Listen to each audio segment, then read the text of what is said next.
Okay, so here we're looking at a medication may be delivered to patient care areas by the pharmacy technician or hospital delivery staff, or by what's called a pneumonic tube system. All right, so let's look at the ordering process.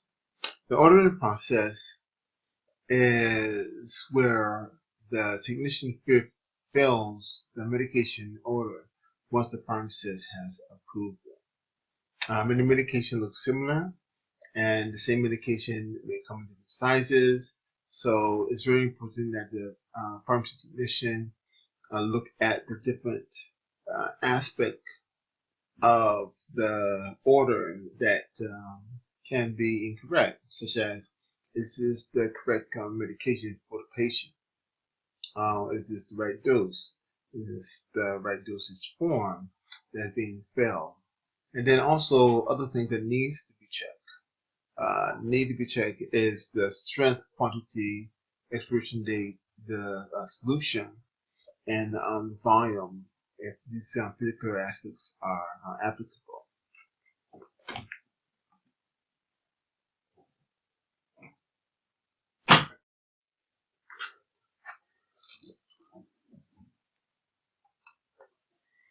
All right. So what happens if you have a missing dose? Doses that should have been delivered to nursing unit but can't be located. Um, that is a major challenge. That means that someone has to, many times, nurse find out what has happened. It was a dose that was supposed to be given, and this dose was not given, and this is challenges to the hospital. And then there are several questions that technicians should ask before refilling a missing dose. And so we should go ahead and take a look at what those are. So again, we're talking about the ordering process. So, okay. So here in the ordering process, there's two different type of ordering processes. It could be a manual ordering process or a automated process. When we talk about the manual ordering process, usually this is what you have. The medication order is written in the patient's chart. A copy of the medication order is removed from the chart. The order is picked up at the nursing station by the pharmacy technician, or is faxed or is tubed to the pharmacy. The pharmacist review and verify the medication order. The medication order is filled by the pharmacy technician and then checked by the pharmacist. And then the patient's specific medication is manually delivered or tubed to the nursing unit. So that is a manual ordering process.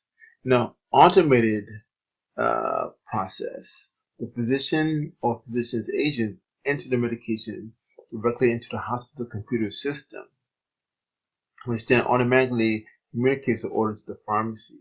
The pharmacist reviews and verifies the medication order. The RN retrieves the medication from at the point of use automatic system. The pharmacy technician refills the inventory as supplies falls below par. Okay, so the same thing occurred. The end result is hopefully the patient gets the right information, but the automatic system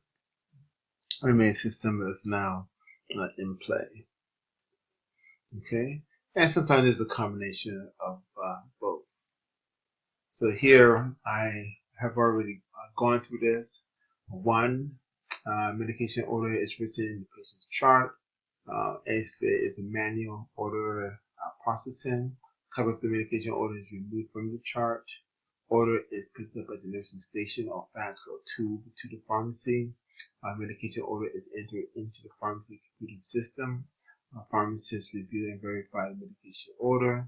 Medication order is filled by a pharmacy technician and checked by the pharmacist. Then you have what's called this patient-specific medication manually delivered or to the nursing unit. If it's automatic, then the physician or agent of the pharmacy enters the medication order directly into the hospital computer system, which automatically communicates the order to the pharmacy. Pharmacy review and verify medication order and retrieves medication from the point of use automated medication station. And 4, a pharmacy technician fills inventory as medication supplies below par. Okay. Additional notes that you should be aware of in relationship to the ordering process. Misdoses of medication for the patient can be a challenge at the hospital. Hospital technicians also perform ground rounds and drip rounds.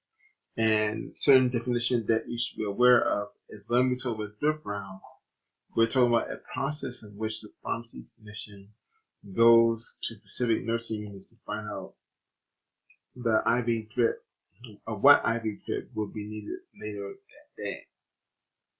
And then we have what's called a finding filter. Finding filter is a device which you use to remove a particular matter. The filter should be placed at the endpoint of the IV line just before it enters the patient veins. Okay. Some important points here in relationship to inventory control. So, the pharmacy technician may also be responsible for inventory control. The pharmacy inventory is usually ordered through a special computer program that communicates with the distributor or wholesaler. One way the pharmacy technician know what to order is by using par level for each drug product. When a pharmacy shipment arrives, the pharmacy technician checks the order against the invoice. A primary area of concern for inventory control is narcotic or controlled substances. As we continue on looking at inventory control, we're going to talk about inventory, and we talked about that at the beginning of this particular course. Inventory is the amount of a particular product that's found within the pharmacy, and there's many reasons why this is very important. It's important, one, because of understanding of what is needed by the patient, what's coming in, what's going out, to maintain costs, and also there's a whole bunch of federal laws that is associated with it. So inventory control responsibility by the pharmacy technician could include ordering the medication, looking at what needs to be stored and maintaining the level. Here we call it par level. Checking the order invoices, and dealing with drug recall or shortages that may occur. And all of this falls under state and federal law dealing with controlled substances. Drug inventory is usually ordered through a program that communicates with the distributor and a wholesaler. Okay, let's look at certain definitions that we have been using in relationship to inventory management. When we're talking about par, par is the amount of drug product that should be kept on the pharmacy shelf. Each drug product has a different par value. Par value may also be assigned to the drug product in a automatic dispensing system. Drug recall. Drug recall can be voluntary or involuntary. That is removal of the drug product by the manufacturer, and usually pertain only to a particular shipment or lot number. I believe that we did touch upon the Tylenol drug recall, in which everything was removed because of the challenges that occur. We have emergency drug procurement, and this is quickly obtaining a medication not currently in stock when a drug is urgently needed. And so this is, again, is a part of inventory control. Okay, let's continue to look at what's called REMS. REMS is associated risk evaluation and mitigation strategy. So drug required REMS, and here are just some of the drugs that fall under those particular considerations.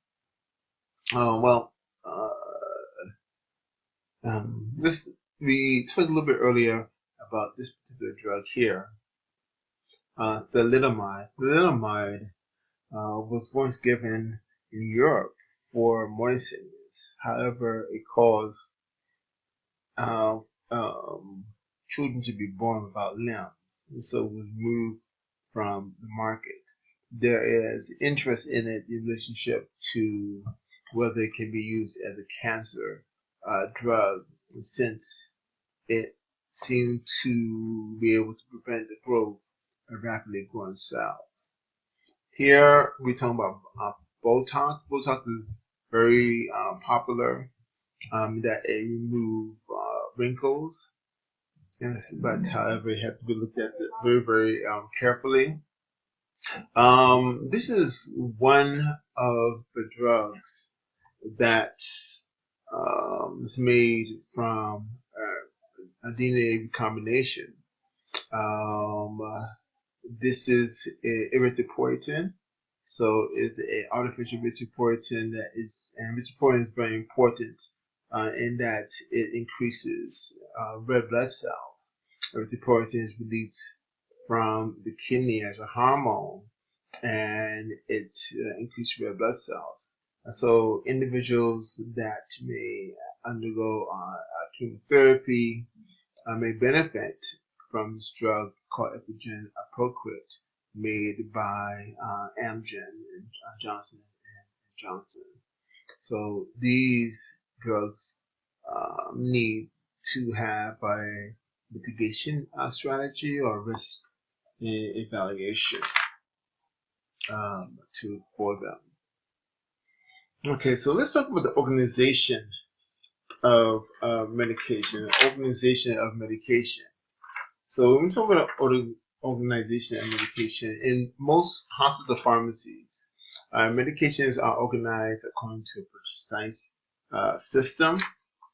The second way medications are generally organized is in alphabetical order, using the generic name of each drug. And then some of those medications may need refrigeration and freezing. And then narcotics and other controlled substances are often stored in a secure area of the pharmacy. So again, the alphabetical organization using generic name of that particular drug. By route of administration, that is talking about whether it's given by IV, which is intravenous, or whether it's oral, ophthalmic, here eye. It can be also organized in that particular manner, and if it's organized in that particular manner, route of organization is still alphabetized.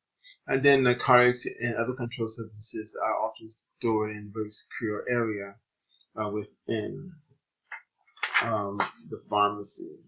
So those are some of the things that you should note about the organization of medicine. So many hospitals have designated area for compounding oral solutions and suspensions. If an oral medication is needed in liquid form but is not available commercially, it may be what's called extraneously compounded, something that is very important to many hospitals. So when required to prepare an extraneous compound, the pharmacy technician will follow a recipe for the compound. All of the ingredients and supplies needed to